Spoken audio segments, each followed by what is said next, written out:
सोने का समय, एक बदला लेने की सीख भरी कहानी। गांव में एक छोटा लड़का था जिसका नाम रोहित था। रोहित को खेलना बहुत पसंद था, लेकिन वो पढ़ाई और अपनी सेहत का ख्याल नहीं रखता था। हर रात जब उसकी माँ उसे सोने के लिए कहती, वो जवाब देता, माँ, मैं थोड़ी देर और खेलूंगा।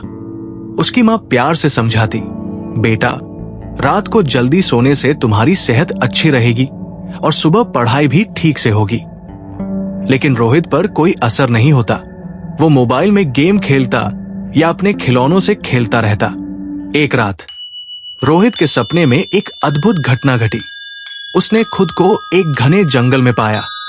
वहां उसने एक चमकीले कपड़े पहने हुए बूढ़े व्यक्ति को देखा, जो बहुत ही बुद्धिमान लग रहा था।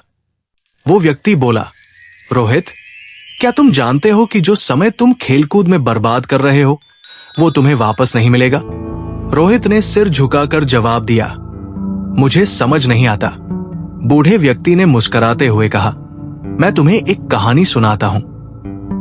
और फिर उसने कहा, बहुत समय पहले एक किसान था जो अपनी फसल को दिन रात मेहनत से उगाता था। लेकिन वो रात को देर तक जागकर गांव के मेले में समय बर्बाद करता था। उसकी नींद पूरी नहीं होती थी, जिससे वो सुबह थकात का रहता और सही से काम नहीं कर पाता। धीरे धीरे उसकी फसल खराब होने लगी और एक दिन उसकी सारी मेहनत बेकार हो गई। उसने पछताते हुए कहा, काश मैंने अपना समय सही ढंग से इस्तेमाल किया होता।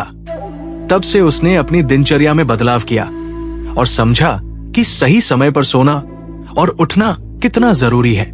ये सुनकर रोहित को अपनी गलती का एहसास हुआ। उसने बूढ़े व्यक्ति से कहा, अब मैं समझ गया। मैं अब से जल्दी सोने और समय पर उठने की कोशिश करूंगा। अगले दिन रोहित ने अपनी मां से माफी मांगी और वादा किया कि वो रात को जल्दी सोएगा। धीरे धीरे उसकी सेहत सुधरने लगी और वो स्कूल में अच्छा प्रदर्शन करने लगा।